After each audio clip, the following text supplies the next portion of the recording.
न भये 10-20। मैं पंकज कुमार। आज आप हिंदी की क्लास में सूरदास जी के पद को देखेंगे। पद है, ये उसी समय का पद है जब गोपियाँ उद्धव जी से वार्तालाप करती हैं। उद्धव जी से कहती हैं, उद्धव मन न भये 10-20, एक हु तो 100 गयो श्याम संग को औराधेस। उद्धव मन न भये 10-20, इंद्र शिथिल भई केशव बिनु, इंद्र शिथिल भई केशव बिनु, ज्यों देहि बिनु शीस। उद्धव मन न भये 10-20, आशा लागी रही तन श्वासा, जीवई कोटि बरिस। उद्धव मन न भये 10-20, तुम तो सखा श्याम सुंदर गे, तुम तो सखा श्याम सुंदर के, सकल जोग की। उद्धव मन न भये 10-20, सूर हमारे नंद नंदन बिनु, और नहीं जगदीश। उद्धव मन न भये 10-20। आइए पहले इसकी व्याख्या देखते हैं। उसके पहले संदर्भ प्रसंग जो कि आप जानते हैं कि यह सूर सागर में संग्रह जो पद शीर्षक से लिया गया, और इसके रचयिता सूरदास जी हैं।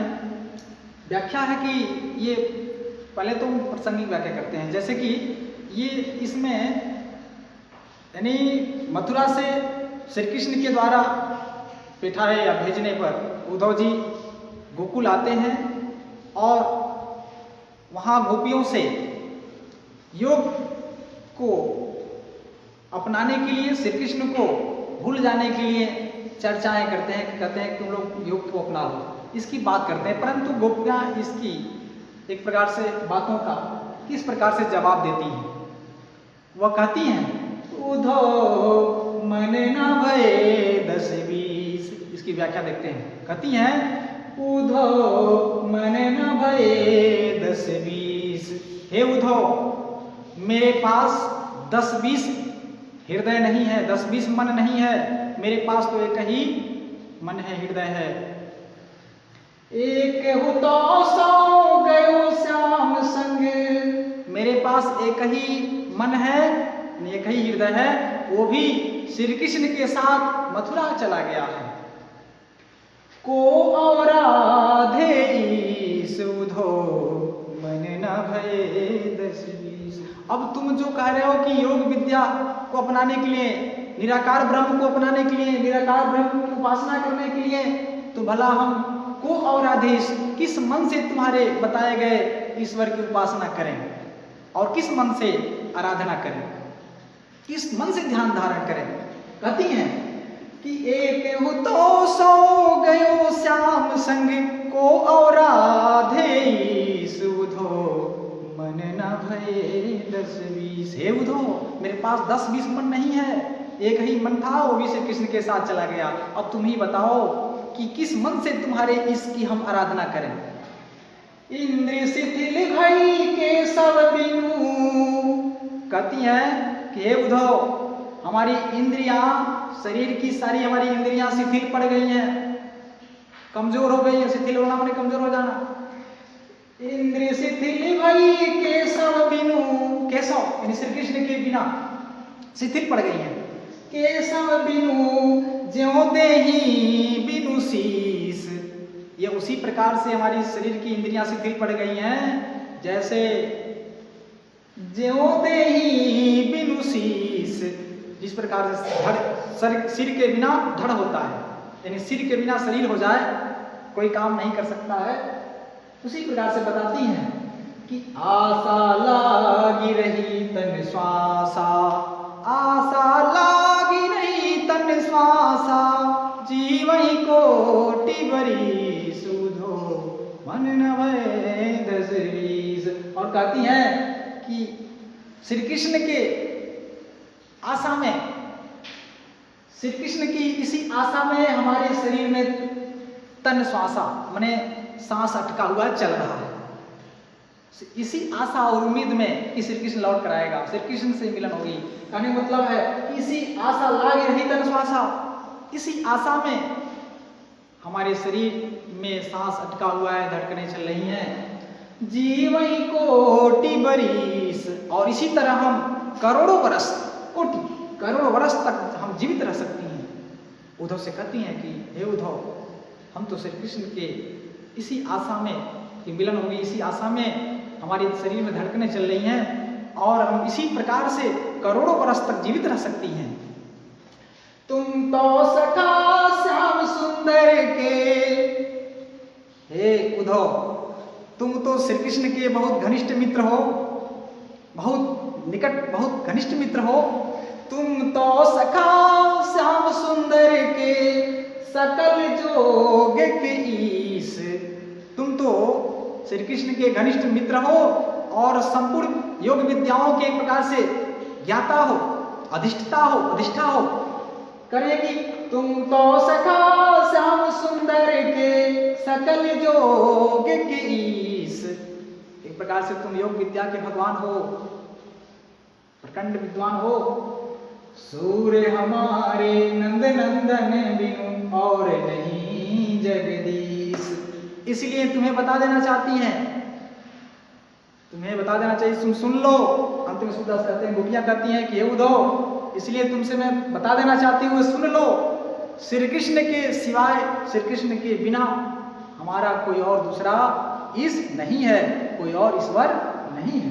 सूर्य हमारे नंद नंदन बिनु और नहीं जगदीश, उद्धो मन न भय 10-20। इस प्रकार से उद्धव जी को प्रत्युत्तर में, उद्धव जी निर्गुण निराकार ब्रह्म की उपासना करने की बात कर रहे थे और गोपियां उन्हें ही एक प्रकार से बता देती हैं, कहती हैं कि हम किसी भी प्रकार से समर्थवान नहीं है आपके ईश्वर की उपासना करने का। देखते हैं कि इसमें वो भाषा जो है ब्रज ही है और शैली मुक्तक शैली है, गुण माधुर्य है, रस जिसमें आप श्रृंगार में वियोग श्रृंगार करते हैं, श्रृंगार है, और ये छंद ही गेय पद है। और अलंकार, अनुप्रास, उपमा, शेष, शब्द शक्ति इसमें व्यंजना है। एक और सूरदास जी का पद जो नीचे दिया हुआ है, इसकी भी व्याख्या हम लोग कर लेते हैं। तो देखिए दिया है, उद्धव जाऊं तुम्हें हम जाने, गोपियां कहती हैं उद्धव जाऊं तुम्हें हम जाने, श्याम तुम्हें हमको नहीं पठियो, श्याम तुम्हें हमको नहीं पठियो, तुम हो बीच भुलाने, उद्धव जाऊं तुम्हें हम जाने। ब्रज नारी सो जोग कहत हो, बात कहत न ल जाने, उद्धव जाऊं तुम्हें हम जाने। बड़े लोग न विवेक तुम्हारे ऐसे भय अयाने, बड़े लोग न विवेक तुम्हारे ऐसे भय अयाने, उद्धव जाऊं तुम्हें हम जाने। हम सो कही नहीं हम सही कहे, जिए गुण ले उस सयाने, उद्धव जाऊं तुम्हें हम जाने। कहें अबला कहें दशा दिगंबर, मस्त करो वही जाने, साच कहो तुमको अपनी सो, बूझती बात निदाने, उद्धव जाऊं तुम्हें हम जाने। सूर्य श्याम जब तुम्हें पठायो, सूर्य श्याम जब तुम्हें पठायो, तब न कहूँ मुस्काने, उद्धव जाऊं तुम्हें हम जाने। गोपियां कहती हैं, हे उद्धव, मैं आपको भली बात समझ गई हैं, जान गई हैं, उद्धव जाऊं तुम्हें हम जाने। आप चले जाइए, हम आपको अच्छी तरह से जानती हैं, भली बात जानती हैं।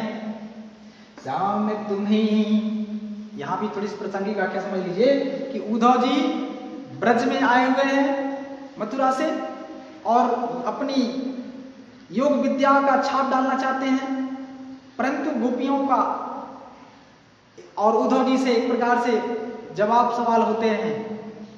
जवाब देती हैं गोपियां किस प्रकार से, और कहती हैं कि ये उद्धव जी आप चले जाइए, आप चले जाइए, हम आपको अच्छी तरह से जानती हैं।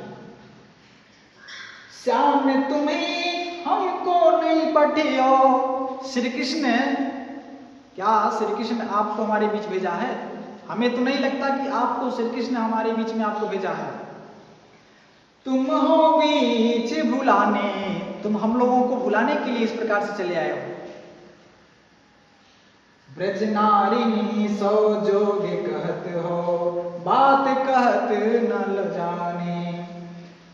हे उद्धव जी, हम ब्रज नारियों से, ब्रज की स्त्रियों से आप योग की बात करते हैं, योग मिलन योग की बात करते हैं। क्या आपको यह योग यानी मिलन की बातें करने में आपको लज्जा नहीं आती? इस प्रकार से बातें करने में आपको शर्म नहीं आती? ब्रज नारिनी सो जोग कहत हो, बात कहत न ल जाने। उद्धव जाहूं तुम्हें हम जाने। हे उद्धव, आप चले जाइए, हम आपको भली बात जानती हैं। आप हम ब्रज की स्त्रियों से, ब्रज की स्त्रियों से, आप हम सब नारियों से इस प्रकार की बातें कर रहे हैं, योग यानी मिलन की बात करते हैं, ऐसी बात करने में आपको लज्जा नहीं आती? बड़े लोग नबी वेग तुम्हारे, ऐसे भय अयाने। आप तो चतुर हैं, मानते हैं, आप बहुत विद्वान हैं, चतुर हैं, परंतु मुझे तो लगता है कि आप विवेकहीन हैं, तभी आप अविवेकपूर्ण बातें कर रहे हैं हमसे, तभी आप अविवेकपूर्ण बातें चर्चाएं कर रहे हैं। हम सो कही लई हम सही कहे। आप हमसे तो ये बातें कह दी, हमने सहन कर लिया, सह लिया, किंतु जिए गुण ले सयाने। परंतु आप अपने मन में थोड़ा सा विचार करके देखिए कि आपने ये अच्छी बातें की, क्या आपने सही कहा? हम सो कही नहीं हम सही के, जिए गुण ले उस सयाने। कहती हैं कि हे उद्धव जी, आपने इस प्रकार से हम लोगों से बातें कर रहे हैं, हमसे तो कहा तो हमने तो सह लिया, परंतु ब्रज के किसी अन्य नारियों से मत कहिएगा, क्योंकि वो सहन नहीं करेंगी। अरे जरा आप थोड़ा मन में विचार करके देखिए कि आपने यह ऐसी बातें, योग की ऐसी बातें करना क्या आपने सही कहा? कहाँ अबला कहाँ दशा दिगंबर। कहाँ हम सभी नारियां, अबला स्त्रियां, और कहाँ आप योग की बातें कर रहे हैं जिसकी दिशा ही वस्त्र होती है, अर्थात नग्न होकर आपने निरंकार की उपासना करने की बातें कर रहे हैं। ये संभव कैसे हो सकता है? मस्त करो पहचाने। इसलिए आप चुप हो जाइए, मस्त करो, चुप हो जाइए और थोड़ा सोचिए, विचारिए, क्या आप सही कहते हैं? साच कहो तुमको अपनी सो। और कहती है कि साच कहो तुमको अपनी सो, बूझत बात निदाने। उधो जाऊं तुम्हें हम जाने। और कहती है कि आप चुप हो जाइए और मुझे सच सच बताइए, मुझसे सच सच बताइए, अपनी आपकी सौगंध, आप मुझे सच सच बताइए, तब आपकी बातों पर मैं विश्वास करूं। कि सूर्य श्याम जब तुम्हें पटायो, तब न कहूं मुस्काने। उधो जाऊं तुम्हें हम जाने। गोपियां कहती हैं कि आप जरा सच बताइए कि कहीं आपको मेरे पास श्री कृष्ण श्याम जब भेजे थे तो कहीं मुस्कुराए तो नहीं थे?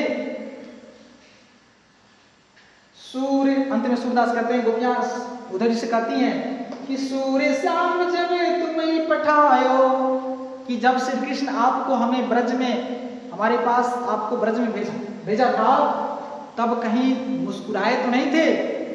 तभी तो आप यहाँ मजाक के पात्र बन रहे हैं। आप चाहते हैं हम देखिए इसमें काफ़ी सुंदर वही है जो ऊपर यहाँ आपको मैंने पहले बताया।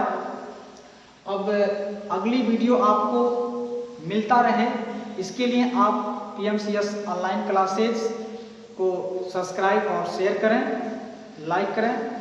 धन्यवाद।